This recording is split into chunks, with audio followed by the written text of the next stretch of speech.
الحمد لله الذي هدانا لهذا وما كنا لنهتدي لولا أن هدانا الله لقد جاءت رسل ربنا بالحق ونودوا أن تلكم الجنة أورثتموها بما كنتم تعملون أشهد أن لا إله إلا الله وأن محمدا رسول الله اللهم صل وسلم على سيدنا محمد وعلى آله وصحبه وعلى من تبعهم بإحسان إلى يوم القيامة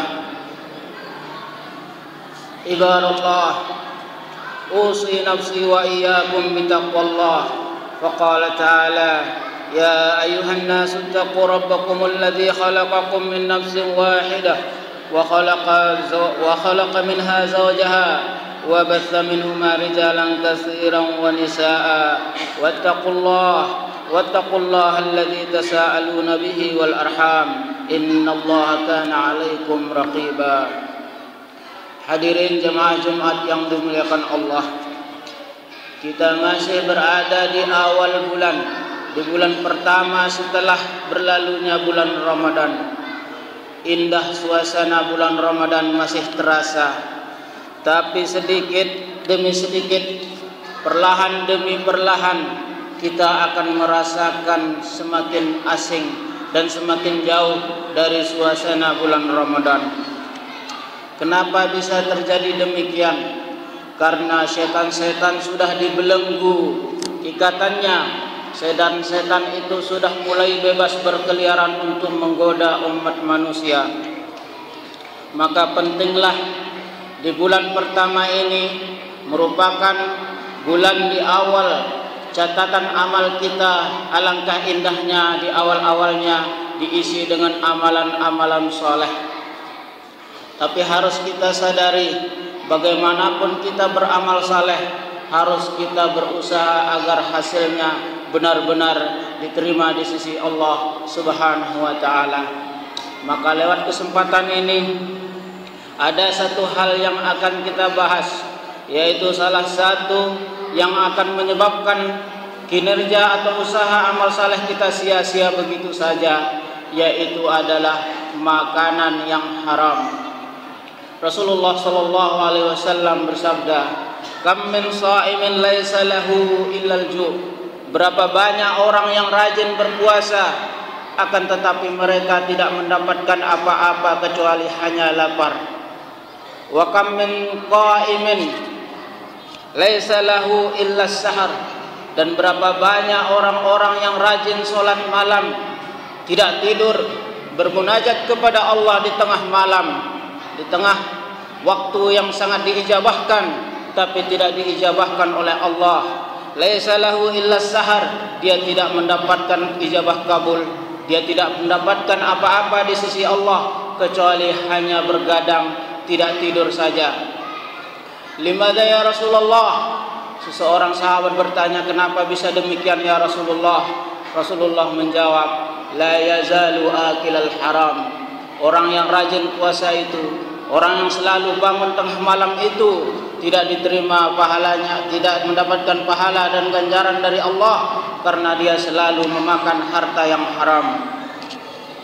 Syawal adalah bulan pertama di mana kita akan mengisi lembaran atau catatan amal kita. Maka marilah kita mengisinya dengan amal-amal soleh. Tapi tentu amal soleh kita akan sia-sia apabila diri kita yang melakukan amal soleh, diri kita yang selalu sholat tengah malam, diri kita yang selalu melakukan sholat sunat, sholat tahajud dan sebagainya, bahkan dengan puasa-puasa sunat, akan sia-sia apabila di dalam diri kita ada butiran-butiran darah yang tumbuh dan berkembang dari harta yang haram. Begitu banyak jalan yang menuju kepada harta yang haram ini. Tidak peduli kita itu pejabat, tidak peduli kita itu seorang ustadz atau tuan guru, tentara, pedagang ataupun petani, bahkan tidak peduli kita itu seorang buruh, maka setan akan mempersiapkan perangkap-perangkap yang sangat jitu maka haruslah kita waspadai. Di kantor kita akan ditawari, terkadang kita ditawari oleh atasan kita, ambil saja uang ini, ambil saja, makan saja, saya yang bertanggung jawab. Lalu dengan bekal iman yang masih tipis, kita sejenak berpikir bahwa ini haram. Akan tetapi pada akhirnya kita berpendapat bahwa ini halal, karena berpatokan bahwa dia atasan, dia yang memberikan izin. Ketahuilah bahwa tak ada seorang pun yang bisa bertanggung jawab atas dosa yang kita lakukan. Atasan itu hanya akan mendapatkan balasan atau ganjaran dari Allah yang berlipat dari kita, sementara kita yang tergoda tetap akan dimintai pertanggungan jawab oleh Allah Subhanahu wa taala atas harta yang kita makan dengan haram.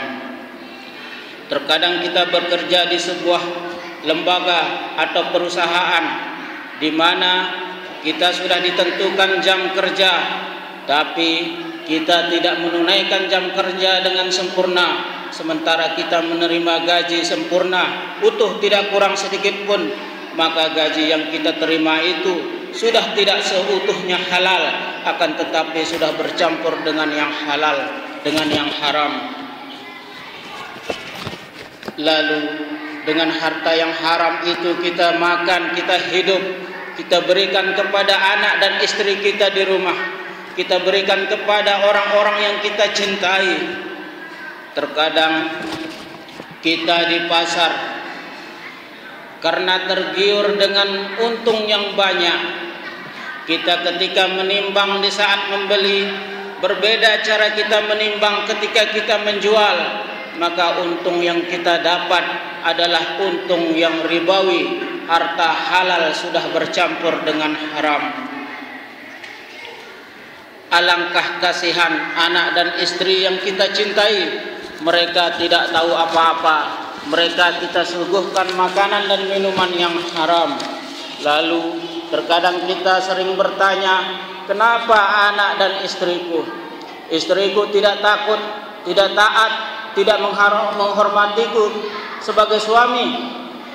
Terkadang kita bertanya tentang anak-anak kita, kenapa anak-anakku bandel, kenapa anak-anakku sulit diberi nasihat, kenapa anak-anakku tidak mau sholat kalau tidak diperintahkan? Ketahuilah, salah satu faktor yang menyebabkan itu adalah karena salah kita sebagai seorang kepala rumah tangga. Kita memberikan mereka makanan yang haram, memberikan mereka minuman-minuman yang haram. Allah Subhanahu wa taala menegaskan, a'udzubillahi minasyaitonir rajim, ya ayyuhar rusul kulu minat thayyibat wa'malu shalihan inni bima ta'maluna alim. Wahai para rasul, makanlah dari harta yang halal, kemudian berbuat baiklah, sesungguhnya Allah mengetahui perbuatan-perbuatan kalian. Imam Ibnu Katsir di dalam kitabnya menjelaskan tentang ayat ini, beliau mengatakan bahwa makanan yang halal akan menimbulkan dan menumbuhkan sifat-sifat baik serta mendorong keinginan untuk beramal saleh dan kebaikan. Dan sebaliknya makanan yang haram yang masuk di dalam diri seseorang akan menumbuhkan sifat-sifat busuk, sifat-sifat buruk dan tercela, kemudian mendorong orang itu akan selalu berbuat kesalahan dan dosa. Kita teringat Imam Abu Zakaria Al-Ansari, kisah di waktu kecil. Beliau sangat dikenal dengan hati-hati dalam hal makanan, bukan karena beliau tahu hukum, akan tetapi seorang ayah yang sangat sayang.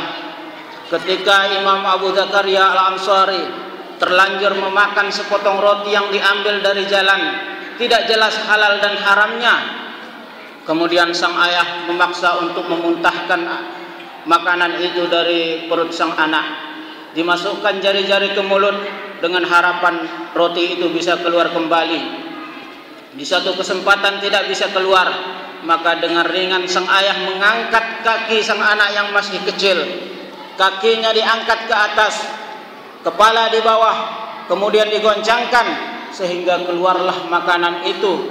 begitulah orang-orang soleh dahulu menjaga diri dan anak mereka dari makan makanan yang haram.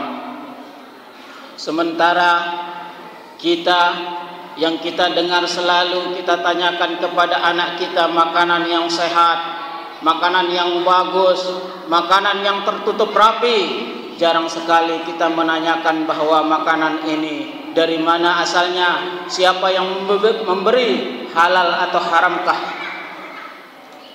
Mudah-mudahan kita semua bisa mengikuti langkah-langkah orang saleh terdahulu. Hadirin jamaah Jumat rahimakumullah. Dampak yang paling buruk adalah di mana kita selalu bersama anak dan istri kita di dalam rumah berdoa bersama. Ya Allah, berikanlah kami ketenangan dan ketenteraman di dalam keluarga ini. Kemudian Allah menjawab doa kita dengan lewat perantara malaikat-malaikatnya. La yustajabulah, tidak akan diampuni, tidak akan dikabulkan doa-doa kalian. Rasulullah bersabda, man akala al-haram la yustajabu lahu da'watuhu 40 yawman. Barang siapa yang di dalam perutnya ada makanan haram, maka doanya tidak akan dikabulkan selama 40 hari. Lalu kita berdoa setiap hari, setiap saat, wa qina adzabannar, wa qina adzabannar. Allah menjawab lewat lisan malaikatnya, la yustajabulah. Bagaimana Allah akan melindungi kalian dari api neraka, sementara darah daging kalian tumbuh dari bibit-bibit api neraka. Man nabata lahmuhu minas suh, barang siapa yang dagingnya tumbuh dari makanan yang kita beli dari harta yang haram, fannaru aulabih, maka nerakalah yang pantas baginya. Seorang musafir di zaman Rasulullah sallallahu alaihi wasallam di tengah padang pasir yang tandus, dia berdoa, bermunajat, menengadahkan tangan ke langit. Kemudian Rasulullah berbicara tentang orang ini. Anna yustajabulah, bagaimana doa orang musafir itu bisa dikabulkan. Zaduhu haram wa libasuhu haram, bekal yang dia bawa dalam keadaan musafir itu adalah dari harta yang haram. Pakaian yang dia pakai, pakaian dia beli dari harta yang haram. La yustajabulah, tidak akan dikabulkan doa kita seandainya kita suka memakan harta yang haram. Mudah-mudahan kita di hari ini, di tempat yang penuh berkah ini, kita sama-sama berdoa, ya Allah ya Tuhan kami, lindungi kami dari makan makanan yang haram, cukupkanlah kami dengan rizkimu yang halal. Barakallahu li wa lakum fil Qur'anil azim, wa nafa'ani wa iyyakum bima fihi minal ayati wa dzikril hakim. Aqulu qawli hadza wa astaghfirullahal azim li wa lakum wa lisairil muslimin wal muslimat fastaghfiruhu innahu huwal ghafurur rahim.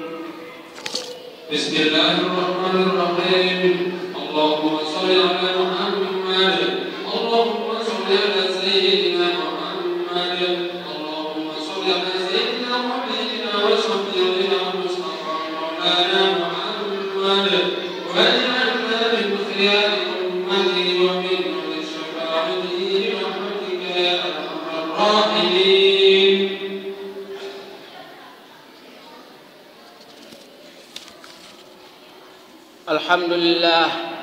Alhamdulillahilladzi arsalahu bil huda wa dinil haq liyuzhirahu 'ala ad-dini kullihi walau karihal musyrikun.